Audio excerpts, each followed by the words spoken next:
All right, how's everybody doing today?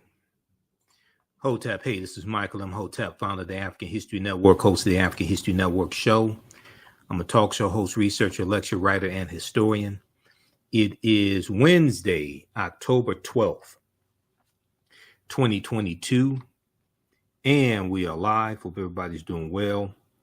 Share this broadcast on your social media platforms. Invite your friends to tune in as well.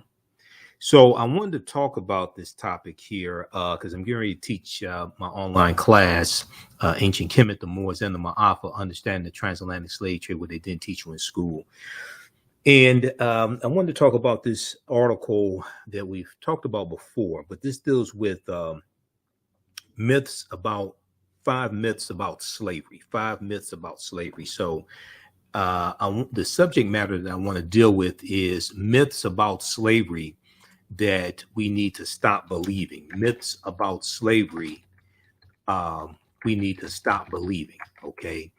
And we get into a deeper discussion into a lot of this history in this 8-week online course that I teach. But this is a fantastic article, and I actually know the two African-American female historians who wrote this article. And I have some other articles that I want to reference in this short period of time here that we're here because I'm getting ready to teach this online class. It's normally on Wednesday, 7 p.m. Eastern Standard Time. So as soon as I finish this broadcast, we're going to jump on and teach the class at my online school. But no, the Civil War did not end slavery, and the first Africans didn't arrive in America in 1619. So we hear these different myths, right, about slavery. And this also ties into Juneteenth. And if you saw the broadcast that I did around Juneteenth, there were presentations that I did speaking at Juneteenth celebrations. And there's so much misinformation floating around about this history. It's really important to dispel these myths, okay? Now, this article is written by two African-American female historians that I know and have interviewed here on the African History Network show before, Dr. Dana Ramey Berry and Dr. Talitha LaFloria. And Dr. Talitha LaFloria's book, I just had it here. Hold on, where's Talitha's book? She has a book dealing with African-American female women who were prisoners and like victims of the convict leasing system. And I think her book is right here. Hold on, let me show it to you. Because I've interviewed both these sisters on my show. So this is Dr. Talitha LaFloria's book, Chained in Silence, Black Women and Convict Labor in the New South. Chained in Silence, Black Women and Convict Labor in the New South. And Dr. Dana Ramey Berry, I have her book also. I forgot the name of it, but also she is in the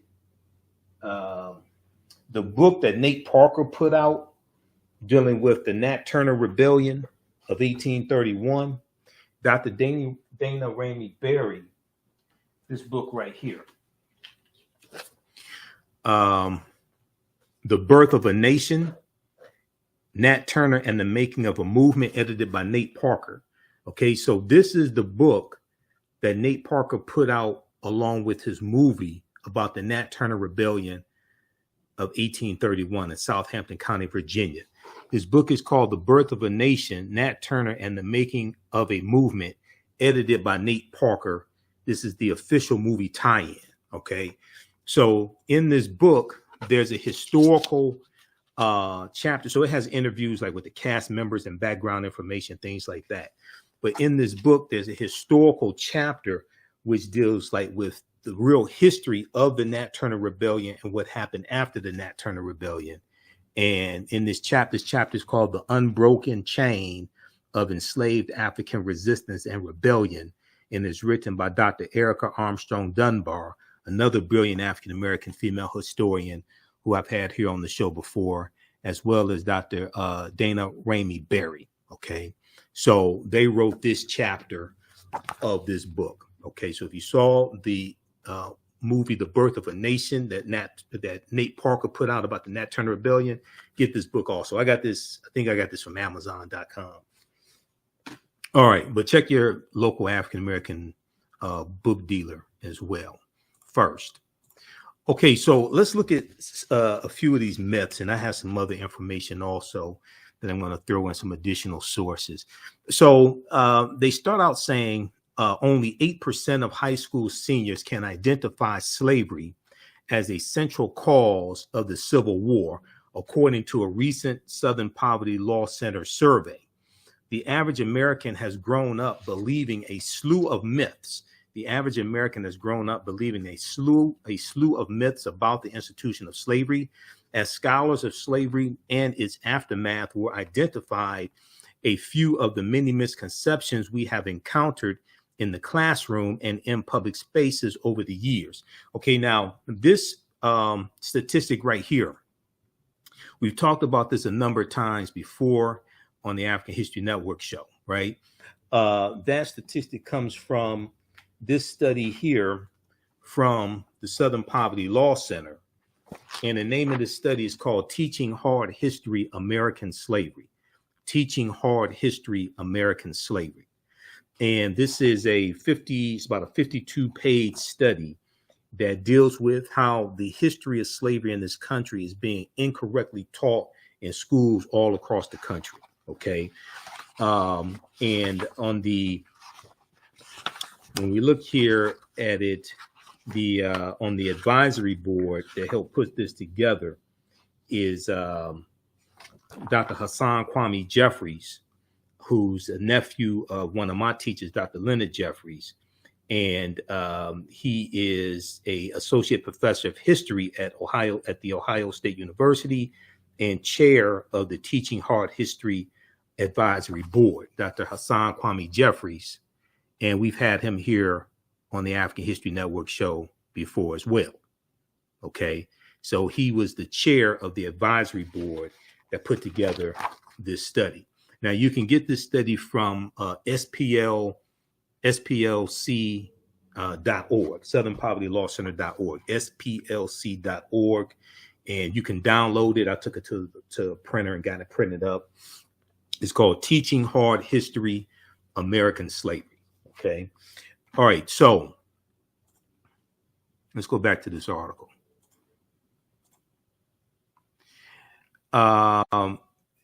So one of the first misconceptions, and I hear this all the time, and this ties into also the 1619 project that we talked about here on the show before. The first Africans came to America in 1619. Okay. Now, even though those Africans, those 20 and odd Africans on the White Lion pirate ship did come into Virginia in 1619, August 20th, 1619. Okay.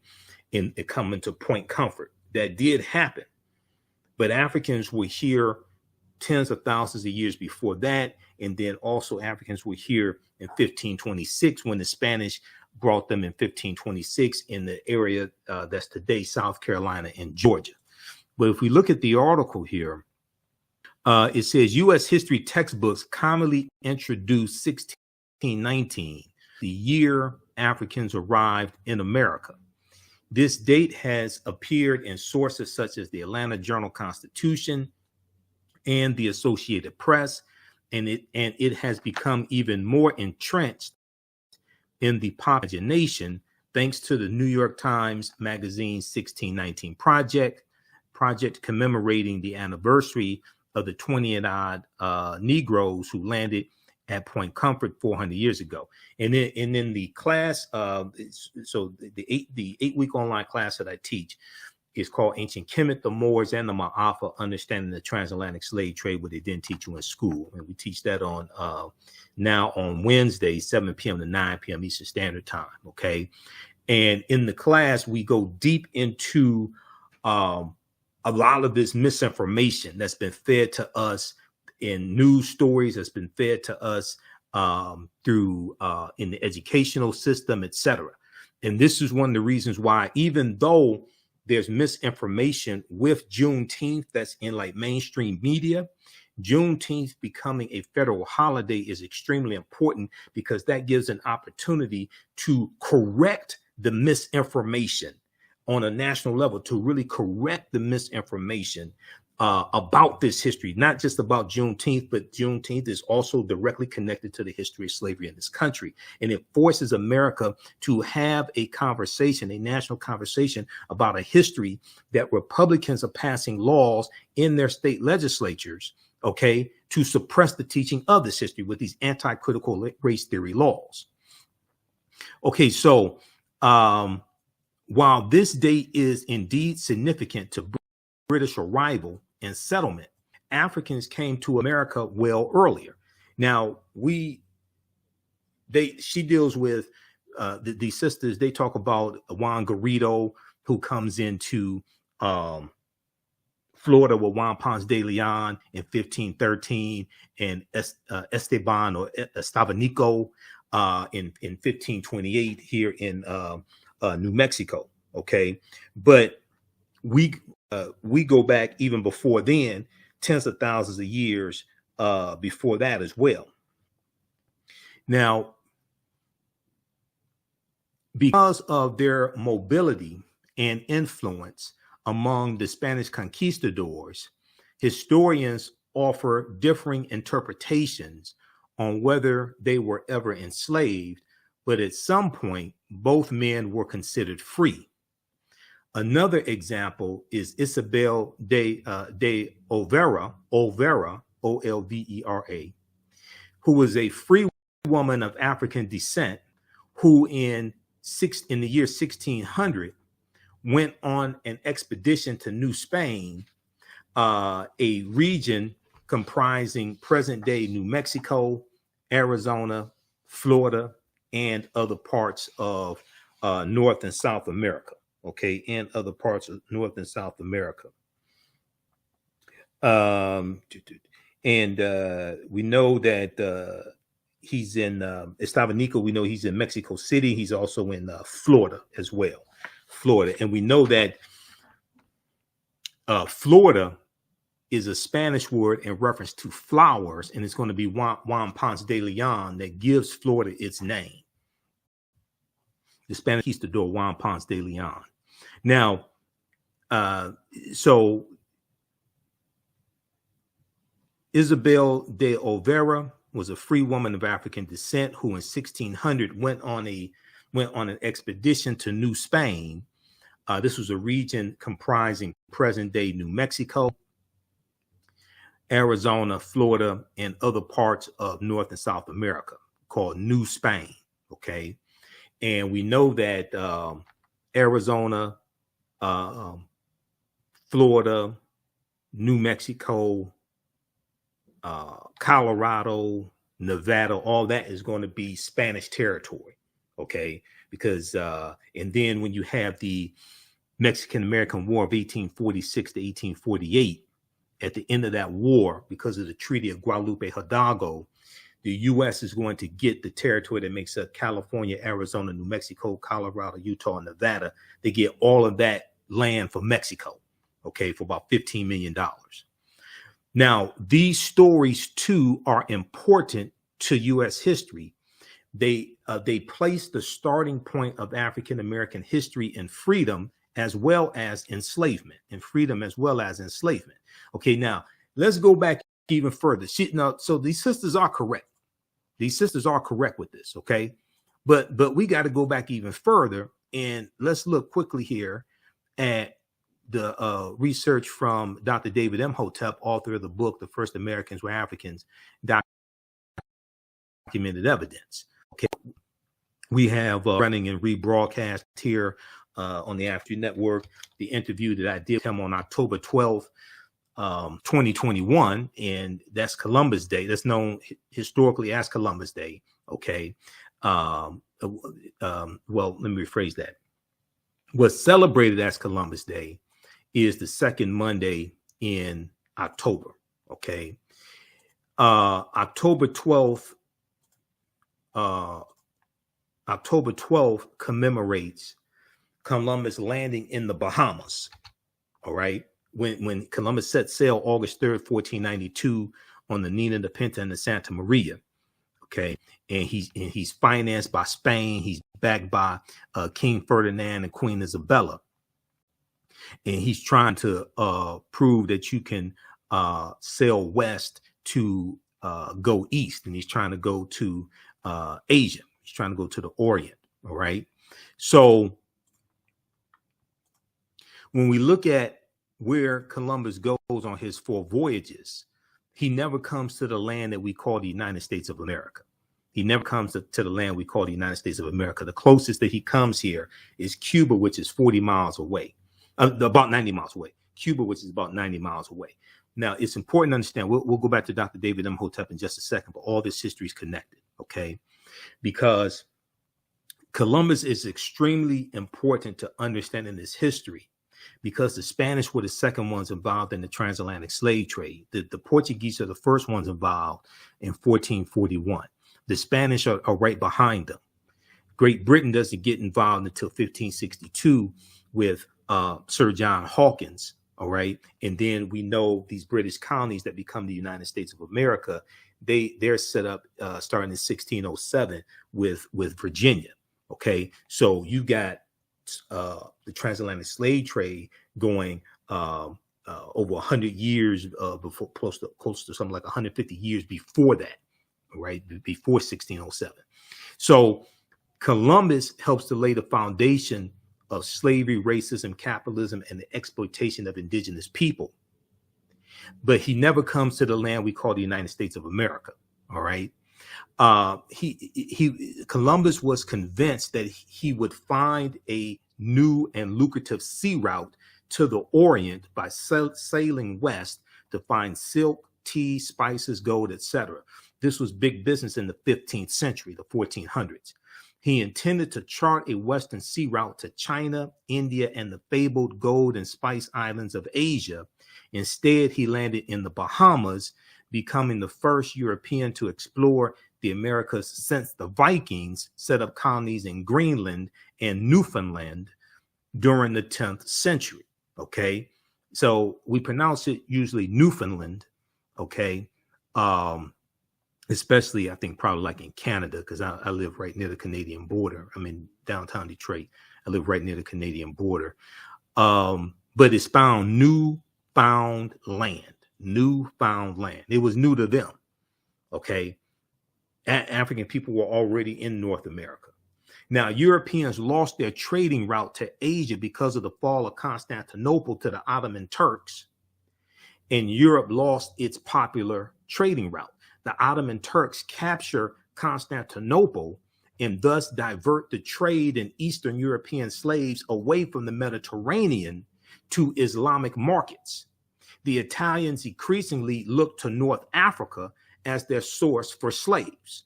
Okay, so this is around 1453 Common Era, and Columbus never found that sea route, that direct water route going west to east that he was looking for. Okay, he never found it. So it's important to look at where Columbus traveled on his 4 voyages, because those island nations that Columbus conquers and that we hear about oftentimes, and some people go to travel and go to on vacations, like Jamaica, okay, places like this, they have never recovered from what happened to them over 500 years ago, being conquered by Spain, and then others were then conquered. After being conquered by Spain, then they were conquered by either the French or the British or what have you. Okay, so you have Jamaica. Okay, Jamaica gets conquered by the British in that's about 1697, after Spain conquers Jamaica in 1494 under Columbus. Jamaica then becomes a colony of the British in 1697. Okay, we know about Haiti, which is on the island of Hispaniola. In Haiti, what the French call Saint Dominique, that was the western third of the island of Hispaniola. Okay, so the island of Hispaniola is conquered in basically means the Spanish island. Okay, This is what Columbus called it, pretty much Hispaniola. La Isla España, something like that. I've got the exact language for it, but it translates as the Spanish island. Okay, so what happens is the French take over the western third of the island of Hispaniola from the Spanish. Okay, so you're going to have colonizer after colonizer conquer these lands, exploiting them, enslaving the indigenous people, enslaving African people, raping the land, extracting the mineral wealth out of the land, etc., setting up sugarcane plantations, things like this, especially in these tropical areas. They're going to set up sugarcane plantations. Okay, so that's why it's important to really understand this history and the connection between Christopher Columbus and the transatlantic slave trade. All right, now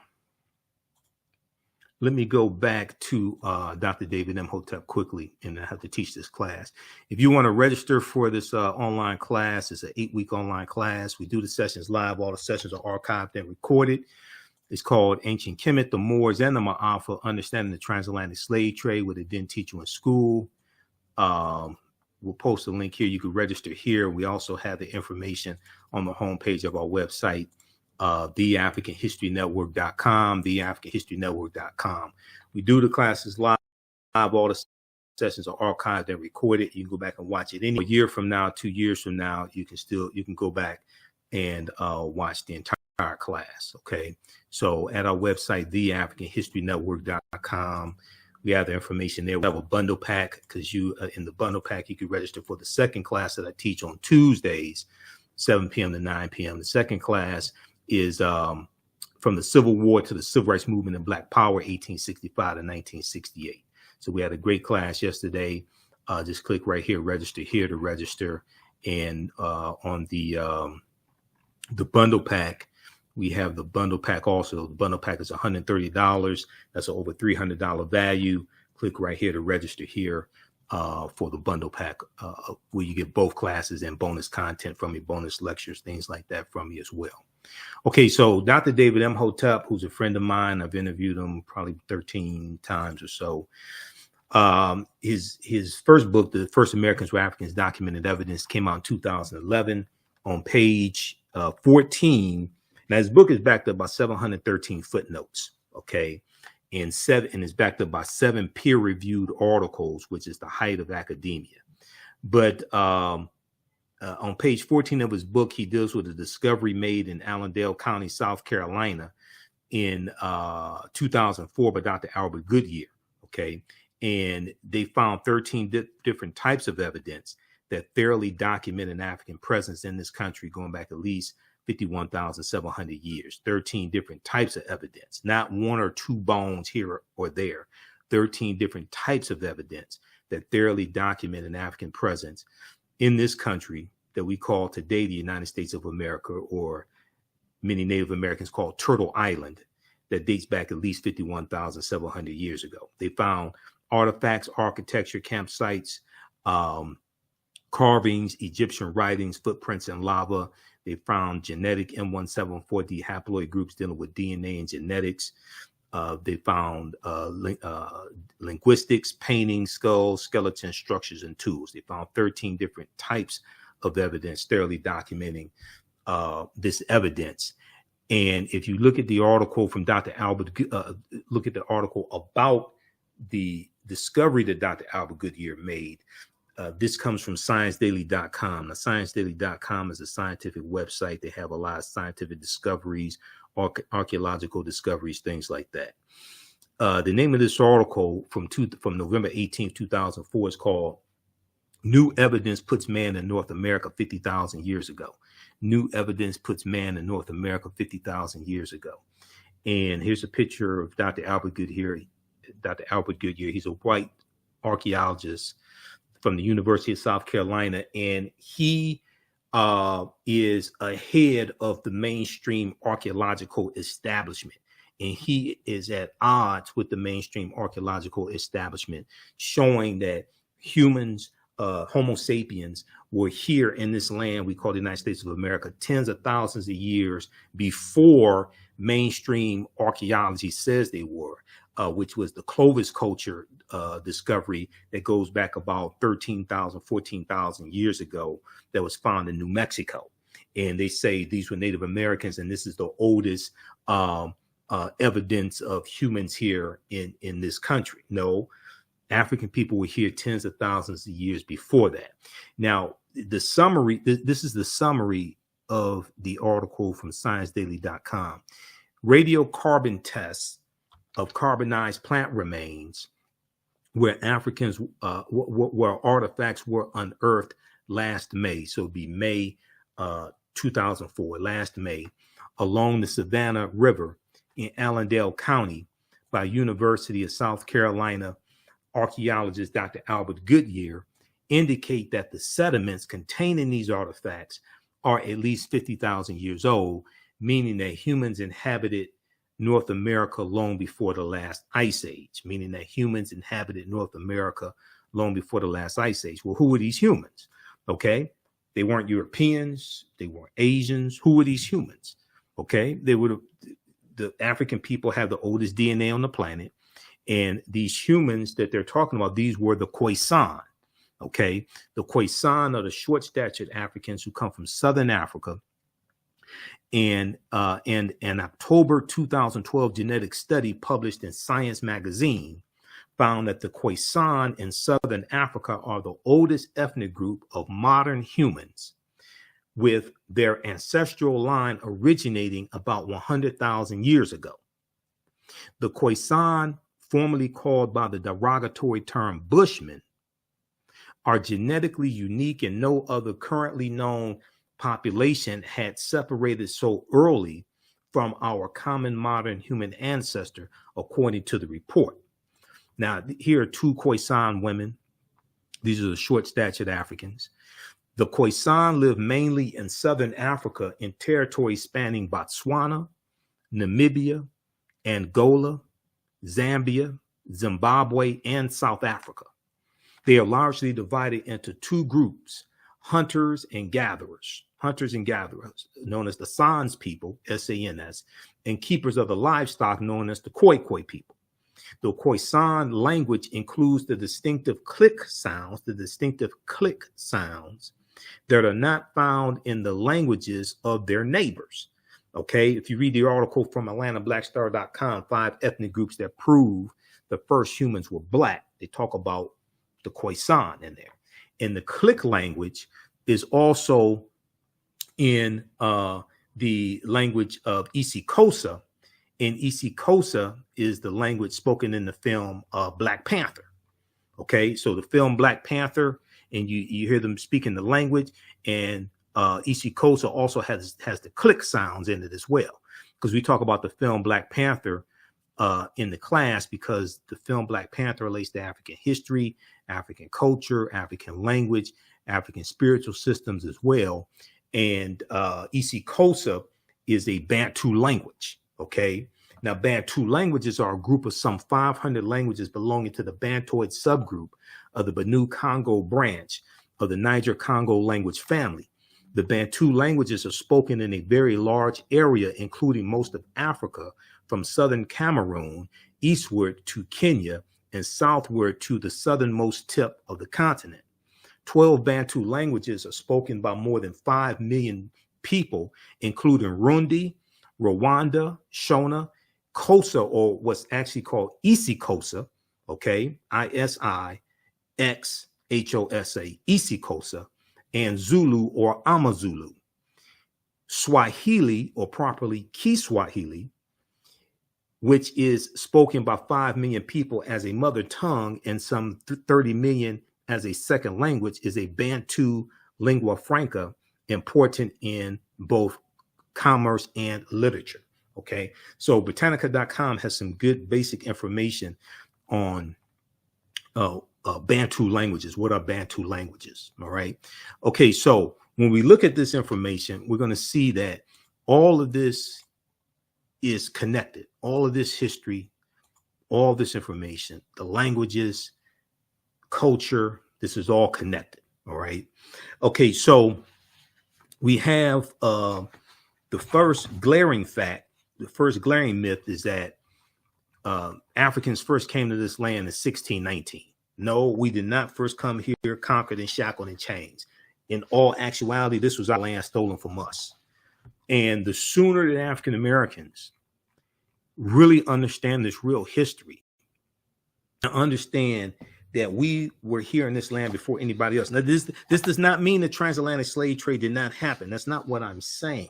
Because oftentimes people will totally misunderstand that because they're only dealing with the last 100 years of history and not the last 50,000 years of history.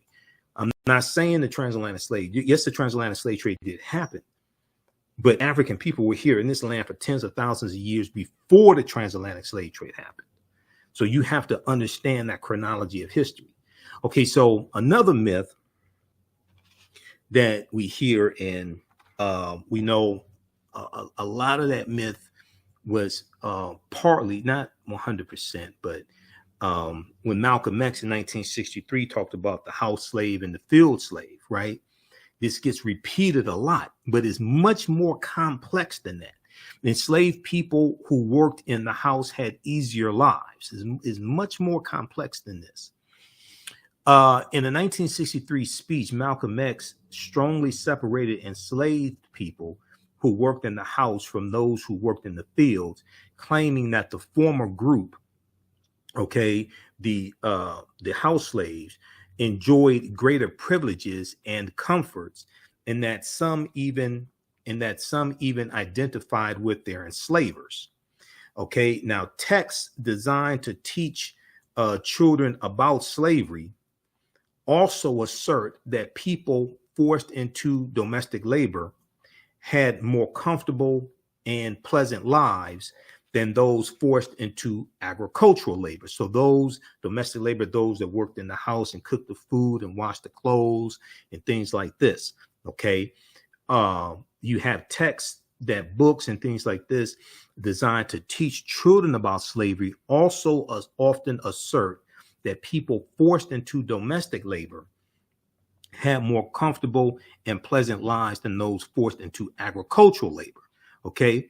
But the distinction is not that simple. The real history is much more complicated. While a few of the very largest plantations had entirely separate labor pools, says historian Greg Downs, in most households, laborers moved between tasks depending on their age or the season, whether it's winter, spring, fall, or summer. And working indoors had its own physical and psychological hardships. Working indoors had its own physical and psychological hardships.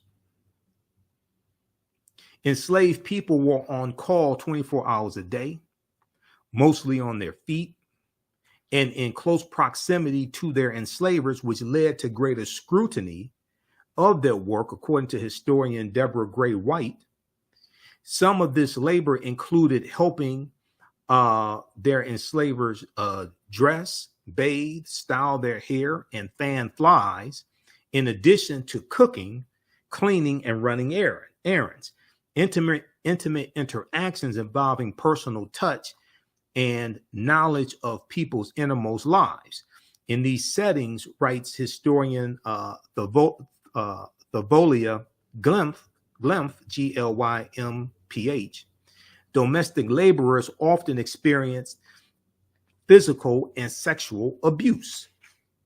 Because of this close proximity, in these close proximity settings, domestic laborers often experience physical and sexual abuse. Now, another myth is that now the other thing that's important to understand is that a lot of these so-called house slaves, a lot of them ended up being very valuable when it came to the Civil War, because you're going to have many of them who become spies for the Union during the Civil War. And because they're in close proximity to white people, and because they're serving the food and they're there at the dinner table when members of the Confederacy are meeting and things like this, because they're getting information, they're feeding this information to the Union to defeat their slave masters, because we wanted to be free. So it wasn't just the approximately 200,000 African-American men who fight in the Civil War and fight on behalf of the Army and the Navy in the Union, on behalf of the Union. But you also had spies who, many of them were house slaves, spies on behalf of the Union, who were slaves, spies on behalf of the Union. Okay. And they're working to defeat their masters as well. Okay, now another myth is that slavery was limited to the South. And I was just on the Tammy Mack show, on Tammy Mack Business of Being Black show. I was a panelist on there. Was it last Monday? That was October 3rd. I was on October 3rd, and we were dealing with, that's on the Fox Soul TV network. And we were dealing with, is it time to get over slavery? Is it time to get over slavery? And I was on with two black conservatives who didn't, most of the time, they didn't know what the hell they were talking about. So I had to school them on history.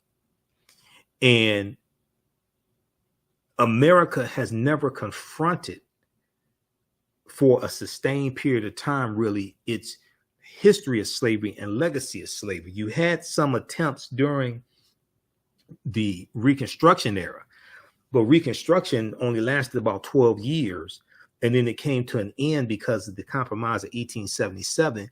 And the Reconstruction era, just like the Freedmen's Bank, okay, which was set up by Congress in 1865, it was not properly managed. There was corruption regarding the Freedmen's Bank, and towards the end, Frederick Douglass is going to be put in charge of the Freedmen's Bank. He puts in thousands of dollars of his own money into the bank to try to keep the bank solvent, to try to prop the bank up, but it finally collapses in 1874, and African Americans lose about $2.9 million in deposits. Okay, in 1874 dollars, 2.9 million. I have no idea what that is today. All right, and this was a bank that was created by the federal government so African Americans could deposit their money into the bank that they're earning from working and things like this, deposit into the bank, create savings, etc. Then you had the Freedmen's Bureau, which was created in 1865, the U.S. Bureau of Freedmen, Refugees, and Abandoned Lands. And the Freedmen's Bureau was designed to help the newly freed slaves adjust to new life, help them negotiate labor contracts, set up schools. One of the things that the Freedmen's Bureau did was help reunite the family, help lost loved ones reconnect, husbands and wives and things like this, reconnect, etc. And they also helped destitute white people. They would help with health care and all different types of things. The U.S. Bureau of Freedmen, Refugees, and Abandoned Lands. It was originally designed to only last a year by Congress, and then it was extended, but it only lasted something like 10 years or something like that. The Freedmen's Bureau, okay? If you enslave people for 246 years, how the hell are you going to give them assistance for only about 10 years? That makes no sense. If you have people enslaved for 246 years, you make money off of the 262 skills, trades, and crafts that they have, and then you turn them loose largely with no land, no compensation, majority of them illiterate, things like this, and you give them assistance for 10 years, in the land that you allocated to about 40,000 families, and there was only 400,000 acres of coastal land in South Carolina, Florida, and Georgia. And that was known as Special Field Order number 15, or what's commonly called 40 acres and a mule, that did not apply to all former slaves.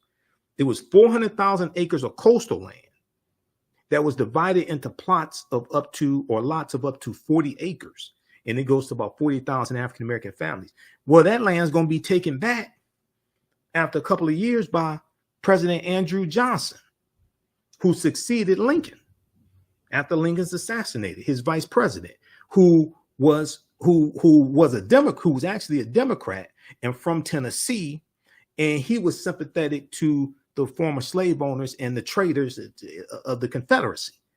So almost all that land is taken back from African Americans and given back to the traders. Okay, how y'all like this broadcast? How's everybody doing? Give us a thumbs up, give us a heart, give us a like. You can post your comments here. Okay, we've got Micah Hahn, Colin, Stephen, Kush Boss, John Hill, Ron Green, just a few of the people watching. You can register for this 8-week online course that I teach, because as soon as we jump off here, as soon as we finish here, we're going to class. So normally it's Wednesday, 7 p.m. to 9 p.m. Eastern Standard Time, Ancient Kemet, the Moors, and the Ma'afa. Understand the transatlantic slave trade, what they didn't teach you in school. Today, we're going to start a little later. But this is an 8-week online course that I teach. We deal with thousands of years of history and what leads up to the transatlantic slave trade taking place. Okay, so this is just a preview of that class. This is just a brief sample of some of the type of information that we deal with in the class. And you can. We also have the information on the homepage of our website, TheAfricanHistoryNetwork.com, TheAfricanHistoryNetwork.com, and also you can click on courses on the menu. Click on courses, and we have the information there as well. Okay, so you scroll down the homepage of our website. We have it here with the classes. Classes on sale $80, regularly $130. We do the sessions live. All the sessions are archived and recorded. You can watch on demand. You don't have to be present in class. And even after the course is over with, you can go back and watch the entire class. Okay, and we have the bundle pack of both classes here, because the second class that I teach on Tuesdays is from the Civil War to the Civil Rights Movement and Black Power, 1865 to 1968. Okay, let's continue here. I want to go back to this article from the Washington Post. And for those just joining us, we're dealing with myths about slavery we need to stop believing. Myths about slavery we need to stop believing. So this is a big one here. And this kind of came up when I was on the Tammy Mack show, because one of the black conservatives, who was this ultra MAGA guy, big black Trump supporter, just dumb as hell, to be honest with you. He said the Emancipation Proclamation freed 90% of the slaves in the country. No, it didn't. The Emancipation Proclamation, number one, was a military strategy to bring the South back into the Union. Number two, the South has seceded from the Union and set up their own government, okay, known as the Confederacy, the United States, the Confederate States of America. And the U.S. had no authority to dictate to them anything. The U.S. had no authority to free their slaves. So what happens is Maryland, and when you actually read the Emancipation Proclamation, Maryland, Missouri, Kentucky, and Delaware were exempt because they were border states. Maryland did not end slavery until November 1st, 1864, which is almost 2 years after the Emancipation Proclamation. But another myth about slavery is that slavery was limited to the South. No, it was not. At one point, all of the 13 colonies had slavery. Now, when people think about slavery in the United States, they often picture large cotton plantations in the deep South. They often picture large cotton plantations in the deep South. One popular textbook claims that while cotton, quote, enriched planters in the South, as well as bankers and ship owners in the North, the latter the bankers and ship owners in the North, still relied on a free labor system, Now, similarly, the College Board's curriculum for advanced placement U.S. history states that, quote, the North's expanding manufacturing economy relied on free labor in contrast to the Southern economy's dependence on slave labor. Okay, the North's expanding manufacturing economy relied on free labor in contrast to the Southern economy's dependence on slave labor. But these accounts, which simplistically oppose free Northern states with slave Southern states, neglect to mention the long-standing presence of enslaved labor in the North. Because at one point, all 13 colonies have slavery.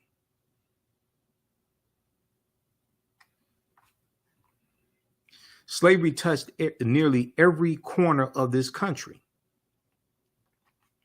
Northern communities supported and benefited from Southern slavery through the shipbuilding, textile, and shoemaking industries. The shipbuilding, textiles, and shoemaking industries. In Rhode Island alone, traders shipped more than 100,000 African captives to the Caribbean and American colonies, according to People Not Property, an online documentary.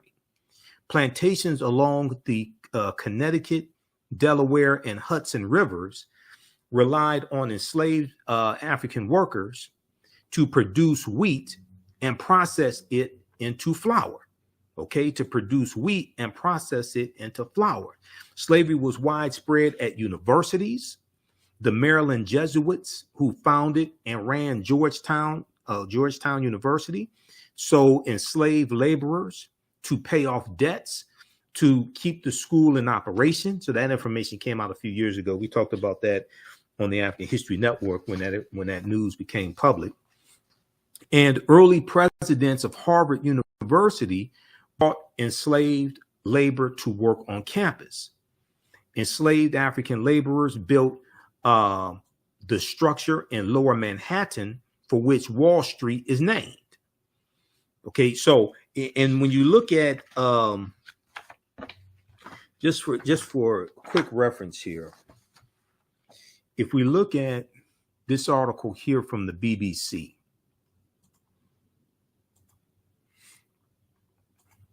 just for quick reference, because we'll just be here a few more minutes. How you all like this type of information? Give us a thumbs up, give us a heart, give us a like. This article comes from BBC.com. Okay, this is from the BBC. The hidden links between slavery and Wall Street. Okay, the hidden links between slavery and Wall Street. This is from August 29th, 2019, right around the time of that 400-year anniversary, okay, of August 20th, 1619, the 400th year anniversary of August 20th, 1619. So the article, I'm going to skip over some of this. Let's go down to by some estimates. By some estimates, New York received 40% of U.S. cotton revenue. New York received 40% of U.S. cotton revenue through money its financial firms, shipping businesses, and insurance companies earned. Okay, but scholars differ on just how direct a line can be drawn between slavery and modern economic practices in the United States. Let me see here. Slavery thrived under colonial. Okay, so people in non-slave areas, Britain and free United States, routinely did business with slave owners and slave commerce, says Gavin Wright, professor emeritus of economic history at Stanford University. But he says the uniqueness of slavery's economic contribution has been exaggerated by some. Slavery thrived under colonial rule. British and Dutch settlers relied on enslaved people to help establish farms and build the new towns and cities that would eventually become the United States. Now, so we know that the Dutch were here also. We often hear about the British because these were British colonies, right? But we don't hear a lot oftentimes about the Dutch presence that was here. And it's going to be the Dutch. So if we look at, for instance, we look at this article here from AtlantaBlackStar.com. This one here. Now, this is called 7 Eye-Opening Facts on How Wall Street Was Built and Created Slavery. 7 eye-opening facts on how Wall Street was built and created slavery. This is from December 30th, 2014. And this is some of the type of information we deal with in the class, but we just deal with a lot more history than this. Okay. That's why it's 8 weeks and we deal with thousands of years of history. If we just look here at fact number 1, enslaved Africans actually built the wall that gave Wall Street its name. Enslaved Africans actually built the wall that gave Wall Street its name. And let me see if I can zoom in on this. Okay, let's increase the size of this. Okay, now New York City was a Dutch settlement known as New Amsterdam. New Amsterdam in the Dutch colonial province called New Netherland during much of the 17th century or the 1600s. Now, through the Dutch West India Company, because the Europeans are organizing themselves into slave trading companies that are financed by banks, financed by wealthy people, financed by royalty, etc. So you have the Dutch East India Company, the Dutch West India Company, the Brandenburg Company, etc. But through the Dutch West India Company, the Dutch utilized the labor of enslaved Africans who were first brought to the colony around 1627. The enslaved Africans built the wall that gives Wall Street its name. The enslaved Africans built the wall that gave Wall Street its name, forming the northern boundary of the colony that warded off resisting natives who wanted their land back. Okay. Now, so from its creation, the wall was a hedge ensuring the survival of whites and white supremacy. This is where Wall Street gets its name from. And then we know that you had slave auctions there on Wall Street also. Okay. Wall Street initially was the site of slave auctions. Slavery became the backbone of New York's economic prosperity in the 1700s. To normalize this massive trade in human beings in 1711, New York officials established a slave market on Wall Street. Slave auctions were held at Wall Street. Selling enslaved Africans as property to traders wanting to buy them. Wall Street was also the marketplace where owners could hire out their enslaved Africans by the day or week. Okay, so check out this piece here from AtlantaBlackStar.com. 7 eye-opening facts on how Wall Street was built and created via slavery. That's by Nick Wells for AtlantaBlackStar.com. Okay, now if we go back quickly, and then we'll get out of here in just a minute because I have to teach this class. I want to go back to the piece here from, what is this here? Let's go back to the article here from the BBC. Just a second here. From the BBC. So slavery thrived under colonial rule. British and Dutch settlers relied on enslaved people to help establish farms and build the new towns and cities that would eventually become the United States. Enslaved people were brought to work on cotton, sugar, and tobacco plantations. So the five major crops that you're going to see, because tobacco was king before cotton became king. Okay, tobacco. I know we hear a lot about cotton, but cotton is going to become king, even though they were producing cotton. But it's going to really become king after right around 1793, and after it was 1794 when Eli Whitney creates the cotton gin, because what this is going to do is going to drastically reduce the labor costs of cotton and drastically increase the production of cotton, because the cotton gin was a device that picks the seeds out of cotton. Okay, and it was much more efficient than a human being picking the seeds out of cotton.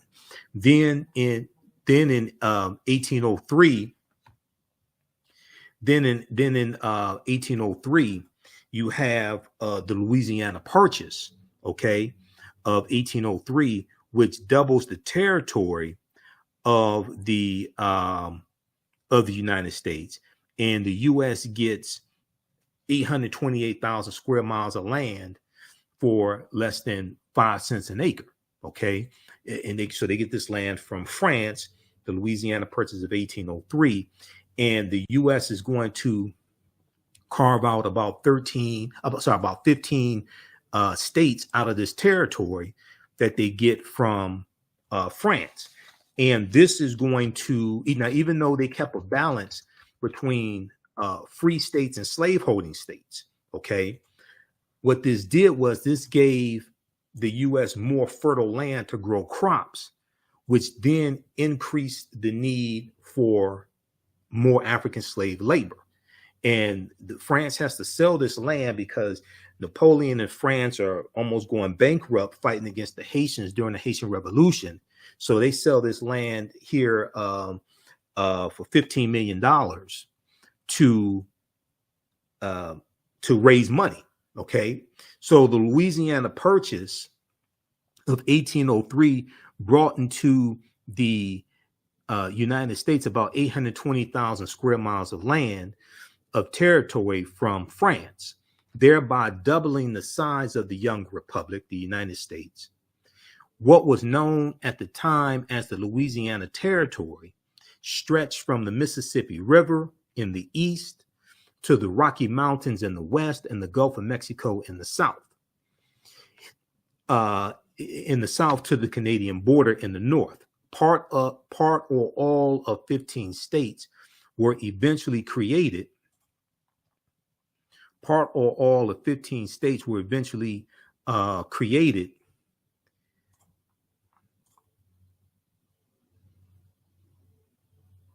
Hold on, let me go back here. Okay. Eventually created from the land deal, which is considered one of the most important achievements of Thomas Jefferson's presidency. Okay, and here's a map of the United States showing the Louisiana Territory. You see that in the middle of the nation. Okay, in green, 1803, we see that territory. Okay, now let me go back to this here. Okay, let's go back to this article here from the BBC. This article from the BBC deals with the hidden links between slavery and Wall Street. So enslaved African people were brought to work on the cotton, sugar, and tobacco plantations. The crops they grew were sent to Europe or to northern colonies. The crops they grew were sent to Europe or to northern colonies to be turned into finished products. Okay, so even after most of the northern states abolished slavery, they still benefit from slavery because you have a lot of the textile mills that are up north. So all of America is going to benefit from slavery and what Africans produce in the 262 skills, trades, and crafts that African people had in this country from 1619 to 1865.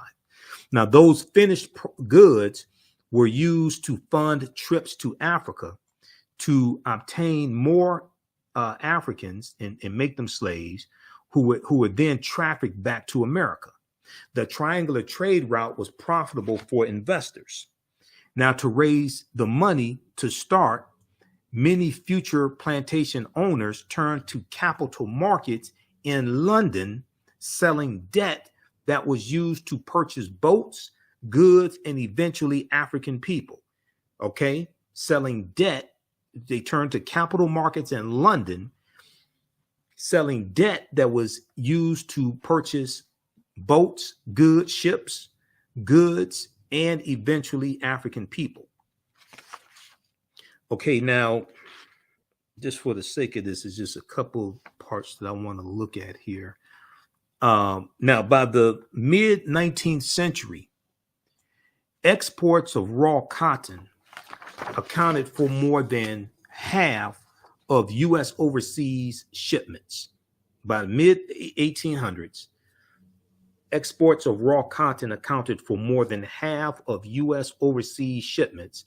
What wasn't sold abroad was sent to textile mills in northern states, including Massachusetts and Rhode Island, to be turned into fabric. So even though Massachusetts and Rhode Island had already abolished slavery, they're still in Massachusetts abolished slavery right around 1780. They're still benefiting from slavery. They're still benefiting from the cotton that enslaved Africans produced who were in the southern states. Now, the money southern plantation owners earned cannot be kept under mattresses or behind loose floorboards. American banks accepted their deposits and counted enslaved people as assets when assessing a person's wealth. Okay, also, they were a lot of plantation owners, they would use their African slaves as collateral. Okay, they used their African slaves as collateral to get loans from banks also. In recent years, U.S. banks have made public apologies for the role they played in slavery. In 2005, J.P. Morgan Chase, currently the biggest bank in the United States, admitted that two of its subsidiaries, Citizens Bank and Canal Bank in Louisiana, accepted enslaved African people as collateral for loans. Accepted enslaved African people as collateral for loans. If plantation owners defaulted on loan payments, the banks took over ownership of these African slaves. Now, J.P. Morgan Chase was not alone. The predecessors that made up Citibank, Bank of America, and Wells Fargo are among a list of well-known U.S. financial firms that benefited from the African slave trade. Now, I just want to jump down here to this other, because I'm looking at my notes that I have on this article. So Professor Becker points out that while cities like Boston, Massachusetts never played a large role in the slave trade, they benefited from the connections to slave-driven economies. They benefited from the connections to slave-driven economies. New England merchants made money selling timber and not timberland boots, timber, okay, from trees, timber. New England merchants made money selling timber and ice to the South and to the Caribbean. In turn, Northern merchants bought raw cotton and sugar. Because one of the things that, one of the myths is that, most of the slaves, they were just in the South. So, at one point, you had slavery in all 13 colonies, but they're gonna abolish slavery in the North, and it's just gonna be in the South. And slavery didn't have anything to do with the North. That's not true. No, the North benefited from slavery. Okay. And then when we talked about the Emancipation Proclamation, because one of the black conservatives that was on the Tammy Mack show, he said, oh, when the Emancipation Proclamation was issued, 90% of the slaves were freed. No, they weren't. Let's look at history.com. Emancipation Proclamation. Now, you should read the actual Emancipation Proclamation. This is what I said on the Tammy Mack show on the Fox Soul TV network when I was on October 3rd. Because I read the actual Emancipation Proclamation. You can go to archives.gov and read it, U.S. National Archives, or you can go to loc.gov. Because when you read it, it has all these exceptions in there. Like I said, Maryland, Missouri, Kentucky, and Delaware, these were border states that stayed loyal to the Union. They were allowed to keep their slaves, okay? So on September 22nd, now the other thing that people don't understand is that the preliminary Emancipation Proclamation was issued September 22nd, 1862. They just talk about the one January 1st, 1863. The preliminary Emancipation Proclamation issued September 22nd, 1862 was an ultimatum to the southern states that seceded from the Union that if you don't come back to the Union by January 1st, 1863, your slaves are going to be freed. Because the goal of the war was to bring the South back into the Union, not to free the slaves. The goal of the war was to bring the South back into the Union because the South was the economic engine of America. But after the Emancipation Proclamation, and as time goes on, the goal changes and it becomes evident that the slaves are going to be freed.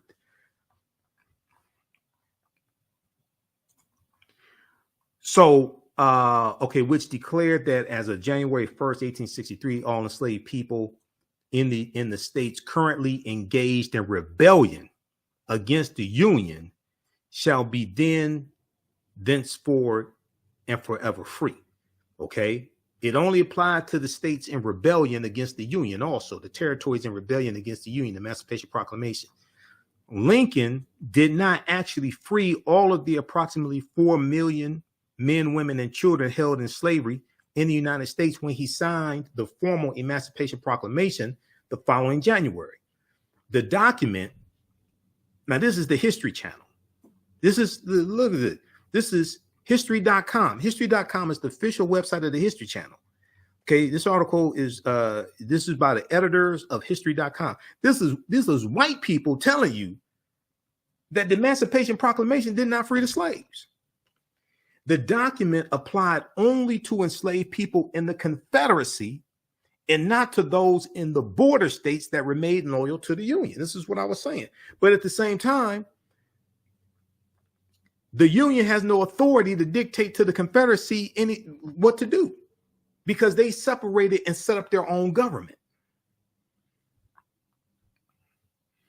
And this is why you needed a 13th Amendment to the U.S. Constitution, ratified December 6, 1865, adopted December 18, 1865, to amend the U.S. Constitution because the U.S. Constitution sanctioned and legalized slavery. Okay, so read this right here, because we talk about this a lot in my second class, from the Civil War to the Civil Rights Movement and Black Power, 1865 to 1968. We really don't. Okay, can you all hear me? You should be able to hear me. We really don't talk about the Emancipation Proclamation that much in ancient Kemet, the Moors, and the Ma'afa, understanding the transatlantic slave trade, what they didn't teach you in school. The only reason why is because we stopped right around 1800 or so with this class. And then with the second class that I teach, from the Civil War to the Civil Rights Movement and Black Power, 1865 to 1968, we teach that on Tuesdays. We focus in on that period of time, especially from 1865 to 1968, but we start in 1800, looking at the 1800 U.S. Census, and then looking at the Louisiana Purchase of 1803 and the Haitian Revolution, because those two events are connected. Those two events are directly related. Okay, how you all like this type of information? Let us know here on the thread of the broadcast. Are you learning anything? Let us know. Give us a thumbs up. Give us a heart. Give us a like on this broadcast. Okay, now if we go back to the article from the Washington Post, slavery touched nearly every corner of this country. Slavery touched nearly every corner of this country. Northern communities supported and benefited from Southern slavery through the shipbuilding, textile, and shoemaking industries. Okay, now if we look at the last fact here that they lay out, and there's more myths, but this is what we're gonna wrap up with here because I teach this class. Women were not as involved in slave owning as men were. Women were not as involved in slave owning as men were. Okay, so the movie Gone with the Wind is part of this whole propaganda campaign known as the Lost Cause, which is a campaign of something like the last 150 years or so to really rewrite the history of slavery, show these images of happy slaves, and rewrite the history. Whereas the secession from the Union and the Confederacy, it wasn't about maintaining slavery, it's about states' rights.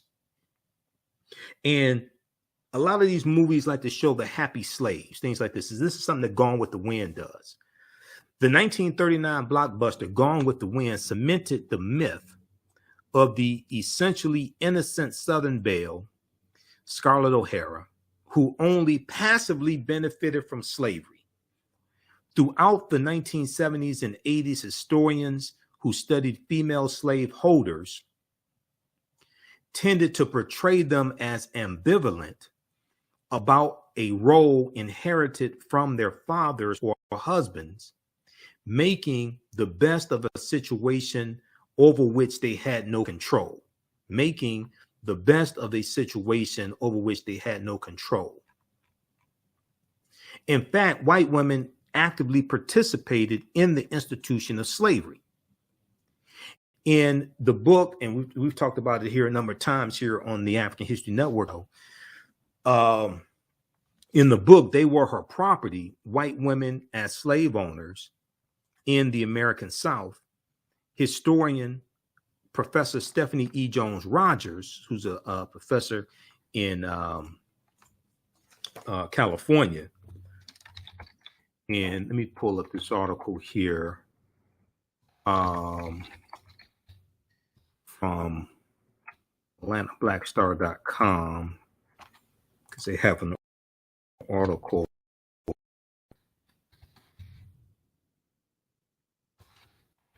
An article about her. I think that's when I first found out about her.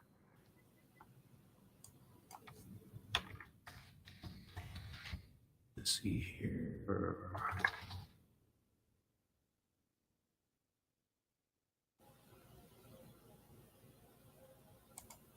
Okay, so this article from Atlanta, research by female professor reveals startling truth: the white and a slave owner.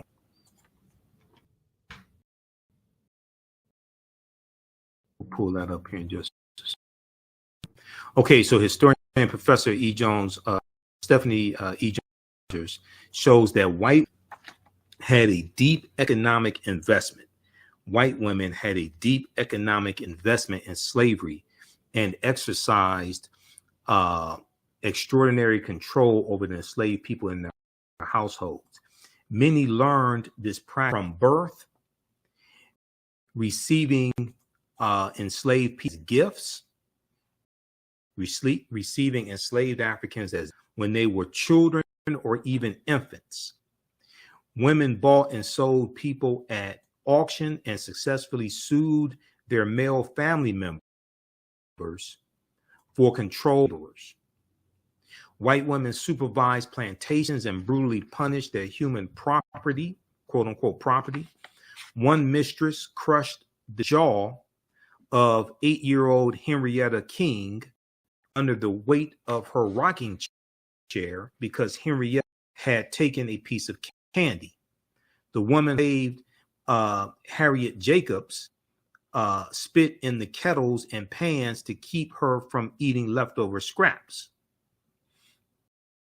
Okay, so check this article here.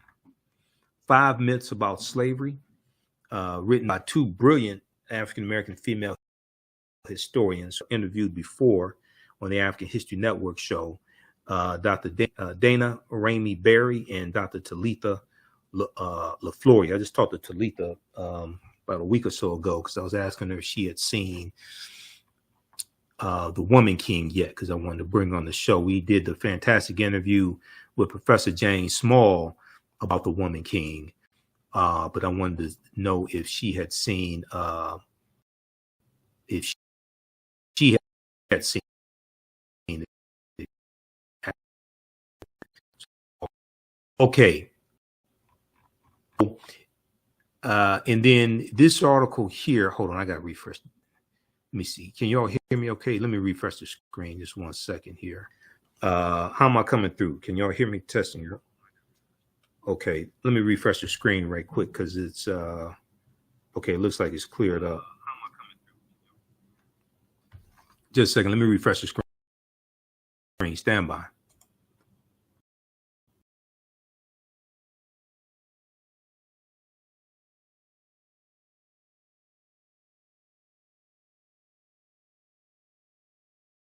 Okay, we're back. All right. So I'm going to post a link again here. You can register for this 8-week online class that I teach on normally on Wednesdays, 7 p.m. to 9 p.m. Eastern Standard Time. We're running behind schedule today. So as soon as I end this broadcast, I'm about to teach the class. So you can join us at our online school. Class is on sale, $80, regularly $130.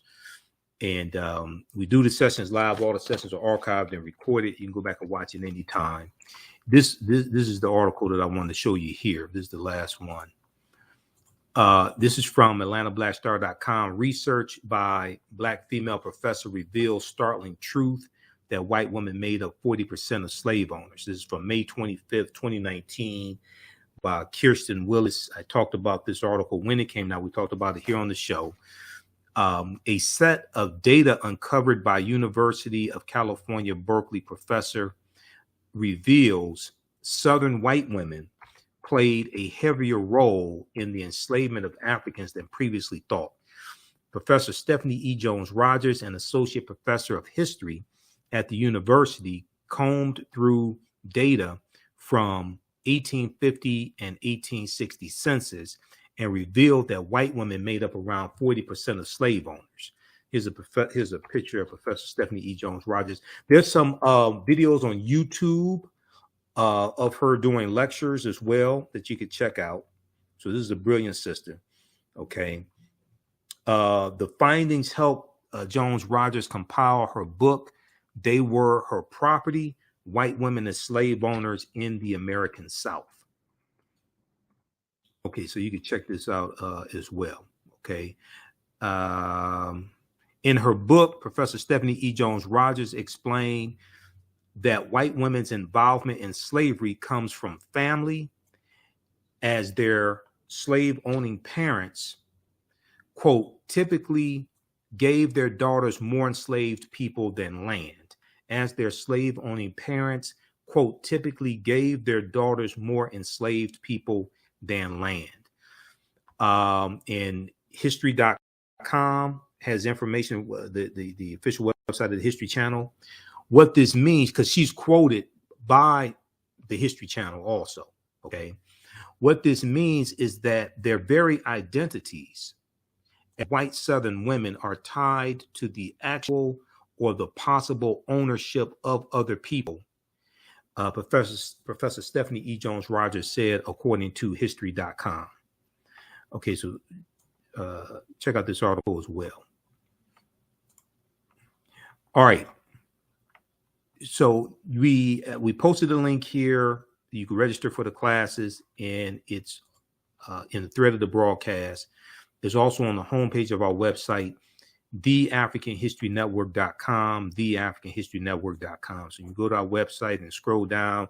You'll see information about the African History Network show. I'm on live Sundays, 9 p.m. to 11 p.m. Eastern Standard Time. Now, sometimes during the week, like today, I'm on live, but we're definitely on live usually every Sunday, 9 p.m. to 11 p.m. Eastern Standard Time with a live broadcast, a new show. Okay. And you can support us through PayPal and Cash App. We have the information here. $, TheAHNShow through Cash App. Just click on the link and it takes you to our Cash App Cash App code. Okay, you can scan the barcode.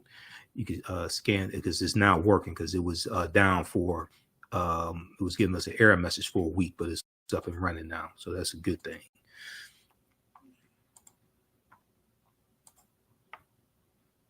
All right, so we have the information here. You scroll down. We have the interview I did with Professor James Small dealing with the Woman King and the real history of the West African kingdom of Dahomey. That's on YouTube because the original interview that's been viewed over 50,000 times on YouTube. And then you come down. So we have the information here for the bundle pack of classes. You get both classes on sale for $130. That's an over $300 value because there's bonus content that you get from me and bonus lectures in digital format. If you've taken any of my online classes in the past, you can email us at TheAHNShow@TheAfricanHistoryNetwork.com or email us through the website. Just click on Contact the African History Network on the menu and email us, and you'll get a 50% discount on the bundle pack if you've taken any of my online classes in the past. I've been teaching ancient Kemet, the Moors, and the Ma'afa, understanding transatlantic slave trade since 2017. So I created both of these curriculums, pulled together all the content. So click right here for register here for the bundle, or if you just want to register for one class, click here, register here, and take you to the next page, and then click on enroll. You can do debit card, credit card, PayPal, Cash App, what have you. Okay, so we'll get you taken care of. All right, we'll post the link here as well. So how do you all like this type of information? Did you all learn anything? Let me know here on the thread of the broadcast. And I got to get out of here because we have to teach this class now. So the classes are Tuesdays and Wednesdays, normally 7 p.m. to 9 p.m. Eastern Standard Time.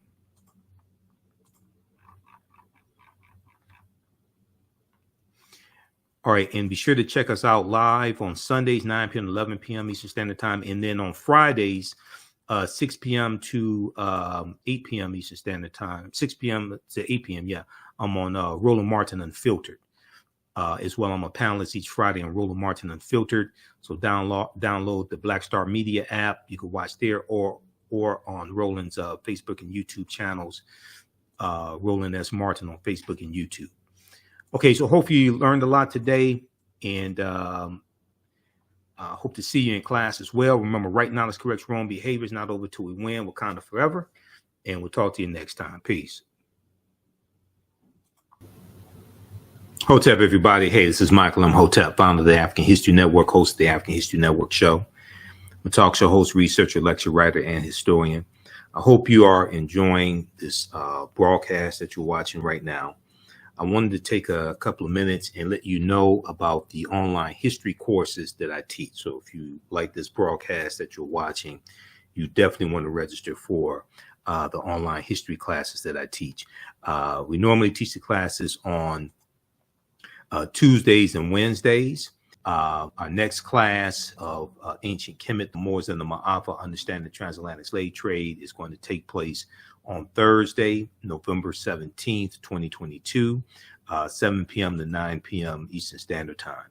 So if we look at a brief overview of the class, and the class is on sale, the class is on sale $60, regularly $130. Okay, so we have the class discounted right now.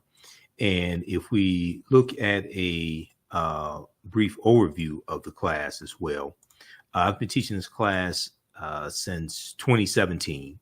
Okay, and I put together the curriculum for the class. I've been studying history 30 years, and we can't start the study of our history in slavery, even though understanding the transatlantic slave trade is very important.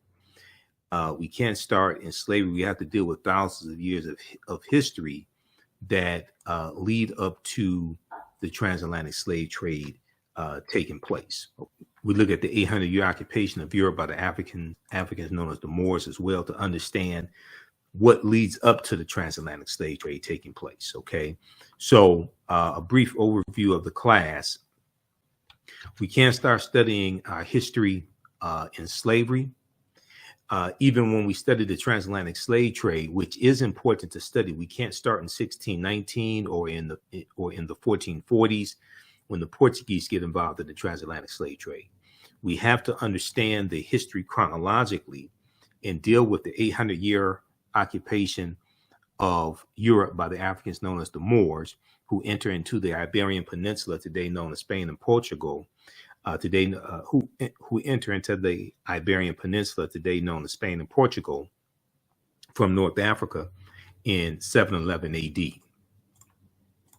This course not only deals with the transatlantic slave trade, but it also deals with thousands of years of history that leads up to the transatlantic slave trade taking place. August 20th, 2019 marked the 400th year anniversary of the 20 and odd Africans who came into Point Comfort in Virginia, August 20th, 1619, on the White Lion pirate ship. And this would later be the colony of Virginia, okay? And when those 20 and odd Africans came in, codified slave laws did not exist in any of the 13 colonies. Codified slave laws don't come to Massachusetts till 1641. They don't come to the Virginia till about 1660 or 1661. Now, this year, 2019, was known as the year of return. The year of return, as many African Americans were reconnecting to Africa and traveling to Ghana and other West African countries. When we discuss the transatlantic slave trade, we have to first understand that African people are the original people of North, Central, and South America and have been in the land we call the United States of America at least 51,700 years. Okay, so we have the information on the homepage of our website, AfricanWork.com, TheAHNShow.com. We also, so you can register there for it, for the class. And we have a bundle pack where you can register for both classes at a discount. So normally the classes are $130 each. They're on sale right now, $60. So we do the sessions live. All the sessions are archived. They're recorded. You can go back and watch them anytime. And we're going to do at least 10 weeks for these sessions. We may do 11 or 12 just to give us enough to get all the information in. So click right here for register here. You can use a debit card or credit card. We have the bundle pack information here as well. The bundle is on sale, $100. It's regularly $130. Click right here to register here for the bundle. And then the second class that I teach on Tuesdays is from the Civil War to the Civil Rights Movement of Black Power, 1865 to 1968. That next class is going to be on Tuesday, November 22nd. Tuesday, November 22nd. Okay.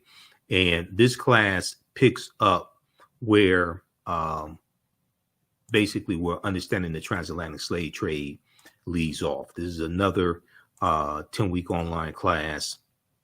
And once again, we do the sessions live. All the sessions are archived and recorded. You can go back and watch these classes a year from now, 2 years from now. You'll still have full access to the class. Okay, so with this course here, a brief overview, in the aftermath of the insurrection a year ago, the January 6, 2021 insurrection at the U.S. Capitol building, many leading historians drew parallels between the violence that we saw that day and the Reconstruction era, which was 1865 to 1877. And this was the period of political revolution directly following the U.S. Civil War, which was 1861 to 1865. This 10-week online course will analyze U.S. history primarily from the African-American perspective, beginning in 1865 with the 40 Acres and a Mule Special Field Order number 15. And actually, we start in 1800 with the 1800 census, and we look at 1803 with the Louisiana Purchase and the Haitian Revolution. And we go and look at history chronologically leading up to the Civil War taking place. And then we do at the end of the Civil War, Juneteenth, June 19th, 1865. We did with Special Field Order number 15, 40 Acres and a Mule, January 1865. And then we look at the Reconstruction era. And we go through and look at history chronologically through to 1968. So we'll look at the Reconstruction era, 1865, 1877, the Red Summer of 1919, the year after the Civil War ended. I'm just sorry. The year after World War I ended in 1918, the Red Summer, where you had over 25 major race riots across the country. We look at the Jim Crow era, which is the period of time after Reconstruction ends. We go and look at the 1880s, 1890s, 1900s.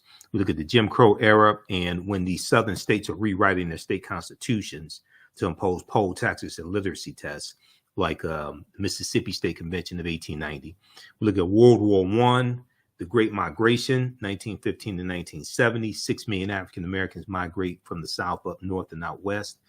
World War II, the Civil Rights Movement, and the Black Power movement. To understand what happened to us after slavery ended, okay, what were the laws and policies put in place to put us where we are today, to understand where we need to go from here. Okay, so the second class is from the Civil War to the Civil Rights Movement and Black Power, 1865 to 1968. Okay, it's important to understand the chronology of history to get a better understanding of how we got to where we are now, to understand where we need to go from here. Unfortunately, some of this history is repeating itself.